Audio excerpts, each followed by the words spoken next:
Assalamualaikum warahmatullahi wabarakatuh. Bertemu lagi dengan Mang Amsi dari Syariah Saham. Di video ini saya ingin menjelaskan praktik menginput laporan keuangan dengan menggunakan file Excel. Nah, jadi nanti teman-teman bisa menghasilkan rasio keuangan dengan otomatis karena rumusnya sudah saya buatkan di file Excel ini. Nah, adapun yang dibutuhkan adalah pertama file Excel yang akan saya share nanti filenya hanya untuk teman-teman yang sudah mengikuti kelas berkas selama 6 bagian. Kemudian nanti ada kuisnya. Nah, nanti yang mendapat nilai di atas 75 saya akan berikan file ini free. Jadi nanti saya kirim lewat email atau kirim lewat WA. File ini saya berikan free bagi mereka yang sudah mengikuti 6 kelas berkas ya, dengan cara mengabsen atau komen di setiap videonya, kemudian ikut kuisnya. Kuisnya nanti linknya saya simpan di deskripsi di bawah. Jadi teman-teman ikut ya di situ, dan nilainya kalau 75 lebih atau minimal 75 saya berikan akses file ini ya, seperti itu teman-teman. Jadi pertama langkahnya adalah teman-teman harus punya Excel ini dulu. Kemudian yang kedua ada laporan keuangannya yang sudah di-download dari Bursa Efek Indonesia. Link untuk mengunduh saya berikan di deskripsi. Setiap video tentang video tentang pembelajaran berkas selalu saya lampirkan link untuk bisa mengunduh laporan keuangan. Jadi yang pertama itu. Kemudian yang ketiga nanti ada kuisnya. Nah, kuisnya nanti teman-teman saya berikan ada link deskripsi di bawah. Syaratnya adalah mengabsen di setiap video, kemudian juga mengikuti kuis ini ada 20 pertanyaan. Nah, kalau teman-teman nilainya 75, nanti teman-teman akan saya japri atau saya berikan link untuk bisa mengunduh file Excel-nya. Seperti itu ya, teman-teman. Jadi silakan ikuti ini sampai selesai. Kita mulai dari ini ya, jadi mengenali dulu file Excel-nya. File Excel ini terdiri dari data-data yang harus diinput yang berwarna kuning. Jadi di sini petunjuknya istilah data-data yang diperoleh dari laporan keuangan hanya pada kolom berwarna kuning. Kenapa? Karena yang selain warna kuning itu semuanya otomatis diisi oleh rumus. Dan di sini ada keterangannya, misalnya minimal 1, semakin besar semakin sehat, dan seterusnya ya. Sampai di akhirnya ada price to book dan data pasar. Seperti itu. Jadi itu yang pertama. Teman-teman hanya mengisi di kolom warna kuning. Selain itu tidak boleh diisi. Kenapa? Karena rumus semuanya. Dan otomatis begitu ya. Jadi itu yang pertama.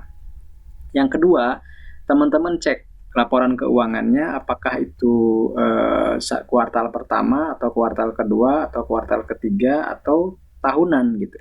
Kenapa? Karena rumusnya sudah saya bedakan masing-masing kuartal. Jadi kalau teman-teman salah mengisi atau keliru mengisi, misalnya laporan kuartal pertama tapi di kuartal kedua, nanti ke bawahnya akan keliru untuk misalnya pernya atau yang lainnya ya. Jadi teman-teman harus pastikan bahwa laporannya itu laporan mana gitu. Sebagai contoh ya, saya berikan langsung. Ini contohnya misalnya industri sudah muncul ya, SIDO 30 September. Berarti 9 bulan kan, 3 key ya, 3 key yang ini. Nah, berarti kita isinya di sini. Bisa ya? Oke. Nah, kita akan coba praktekkan. Pertama, yang dicari di sini adalah aset lancar. Berarti kita masuk ke langsung halaman aset. Nah, di sini ada aset lancar. Nah, sebelum mengentry, teman-teman pastikan juga ini disajikan dalam apa. Ya. Kalau jutaan rupiah, ini saya tulis dulu di sini ya. Jadi ini juta rupiah nih, kelihatan kan total aset juta rupiah. Jadi kalau satuannya jutaan rupiah, teman-teman tinggal plug Kopas di sini, begitu. Jadi seperti ini ya, kita lihat nih. Ini kan jutaan rupiah, berarti kita kopas aja. Total aset lancar sekian 1,923 triliun. Masukkan di sini ya. Dan paste-nya atau menempelnya itu dengan paste spesial ya, yang ini, bukan yang paste langsung, karena nanti akan berubah ya warnanya atau berubah juga rumusnya, bisa saja seperti itu. Jadi kita yang menggunakan yang paste spesial yang ini. Jadi keep text only. Nah, ini otomatis kan muncul teman-teman ya, muncul kan ini rumus.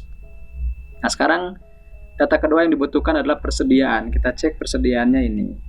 Nah, kembali lagi ya, copy atau disalin juga boleh karena ini kan bisa ada fasilitas kopasnya di PDF-nya. Bisa langsung di sini. Kemudian kita cek spesial lagi, ya. Kemudian aset tidak lancar, berarti yang di bawah, geser ke bawah. Nah, sampai muncul aset tidak lancar. Aset, nah ini yang ini. Kita kopas lagi seperti ini, kemudian kita masukkan di sini. Kopas spesial. Nah, ini muncul nanti total aset 3,699 triliun. Kita samakan dengan ini kan sama tuh ya. 3699 613. Kita cek di sini 3699 613 berarti benar. Kalau sudah benar dengan laporan keuangan yang di sana, yang di PDF-nya berarti ini sudah benar rumusnya. Lanjut ke liabilitas ya. Oke, liabilitas jangka pendek. Berarti kita ambil yang ini. Yang mana yang ini ya. Nah, ini kopas lagi misalnya. Masukkan di sini. Spesial seperti biasa. Kemudian yang ini juga. Liabilitas jangka panjang kita copy, kemudian kita tempel di sini dengan spesial. Ya, ingat spesial ya. Nah, kita cek 394953 benar nggak? 394953 benar, berarti udah tepat ya, udah sama gitu. Kemudian sekarang ekuitas. Nah, ekuitas ada dua. Yang pertama pemilik entitas induk, kita copy, masukkan di sini. Kemudian yang kedua adalah total kepentingan non pengendali 7, masukkan di sini juga. Kemudian bandingkan 3304 660. Kita cek di sini 3 sama ya. Kemudian selanjutnya yang ditanya adalah jumlah saham. Oke, jumlah saham itu teman-teman bisa temukan di sini nih. Modal ditempatkan di sektor penuh pada tahun 2020 ini 30 ya, 30. Masukkan. Nah, ini kan 30 miliar. Betul nggak? 30 miliar kan? Nah, 30 miliar. Sementara di sini dimintanya adalah juta lembar, berarti dibagi 1000. Berarti 30.000. Nah, seperti itu ya. Seperti itu. Kemudian penjualan, kita masuk berarti ke laba rugi ya. Kita masuk ke laba rugi. Nah, penjualan yang ini per September kita masukkan 2,2 triliun tentunya. Masukkan di situ. Kemudian laba kotor adalah laba bruto. Masukkan juga ya. Kalau sudah bisa memasukkan satu, kesininya gampang teman-teman. Tinggal ini aja, ikuti prosedur yang sama ya. Kita masukkan lagi apa? Sekarang laba usaha ya, laba usaha. Oke, laba usaha itu ini. Kita cek laba usaha. Salah. Mohon maaf ya kalau suara laptopnya agak bunyi. Laba sebelum pajak. Yang ini ya. Laba sebelum pajak yang ini. Kita masukkan ke sini juga. Kemudian ada laba rugi bersih. Oke. Laba atau rugi. Nah, ini berarti ya. Atau kita cek lagi ke bawah sampai muncul laporan yang kepada pemilik entitas induk. Nah, yang ini ya, yang ini. Kita masukkan ke sini. Nah, kemudian dividen teman-teman carinya di mana? Di sini. Dividen SIDO 2020 misalnya ya.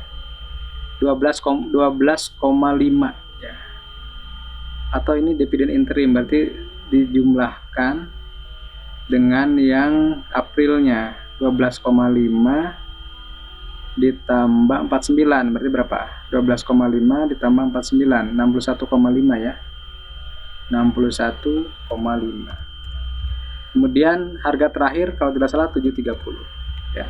Teman-teman boleh cek di sini juga sih kalau ini SIDO. Biasanya muncul angka. Nah, 730 kan? Betul ya. Masukkan 730. Nah, setelah beres yang mengisi warna kuning ini semua dan ada di harus tepat di September karena laporannya per September, maka teman-teman ke bawahnya itu sudah otomatis. Misalnya current ratio-nya 5,89, quick ratio-nya 4,79, DAR-nya 0,11. Ini semuanya by formula. Jadi kita nggak menghitung sendiri.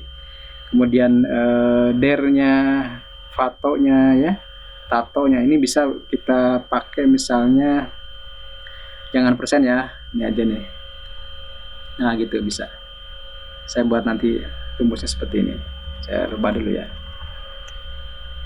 Nah seperti itu. Jadi GPM-nya 54%, OPM-nya 35%, net profit marginnya 28%, ROA-nya 22%, ROE-nya 25,85%, dividen yield-nya atau imbal hasil dividennya 8,42%, DPR-nya 216% ya, kemudian nilai bukunya 110, laba bersihnya 21,4, PBV-nya 6,63, PR-nya 25,63, dan terakhir kapitalisasi pasarnya hampir 22 triliun ya, seperti itu.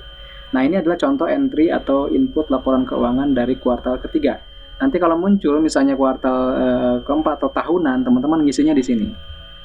Seperti yang tadi yang kita lakukan ya. Silakan ikuti step by stepnya.